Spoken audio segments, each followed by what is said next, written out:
মোদি ভারতবর্ষের সব রাজ্যকে ডিটেনশন ক্যাম্প তৈরি করার নির্দেশ দিয়েছে। এই ডিটেনশন ক্যাম্পের অ্যাকচুয়ালি পেছনে উদ্দেশ্যটা কি? আরএসএস এর যে নীতি, সেই নীতি অনুসারে যারা ভোটার লিস্ট থেকে নাম বাদ যাবে তাদেরকে ডিটেনশন ক্যাম্পে রাখবে, এবং এই ডিটেনশন ক্যাম্পে রেখে এদেরকে ন্যূনতম মজুরি দিয়ে শ্রমিক হিসাবে ব্যবহার করা হবে বিভিন্ন কলকারখানায়। আমেরিকা এবং ইউরোপে একই রকম চলে। তাহলে ভাবুন, যারা ভোট দিয়ে মোদিকে ক্ষমতায় নিয়ে এসছেন, বিশেষ করে নমশূদ্র মতুয়ারা এই সংখ্যা বেশি।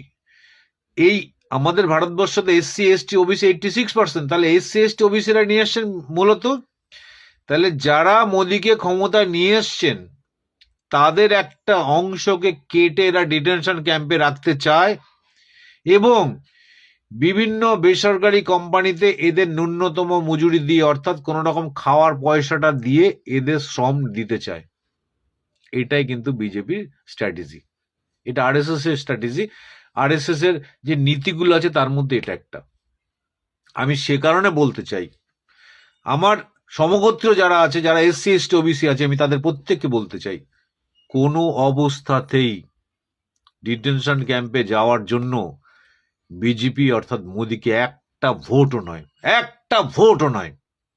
এরা যাদের যাদের ভোট পেয়ে এরা ক্ষমতা এলো, এখন তাদেরকে চাইছে ডিটেনশন ক্যাম্পে ঢোকাতে, এবং ডিটেনশন ক্যাম্পে থেকে তাদের ন্যূনতম মজুরি দিয়ে সমস্ত বেসরকারি কোম্পানিগুলোকে গাধার মতো খাটাবে, 8 ঘন্টা বা তার 12 ঘন্টা মতো শ্রম করাবে তারা।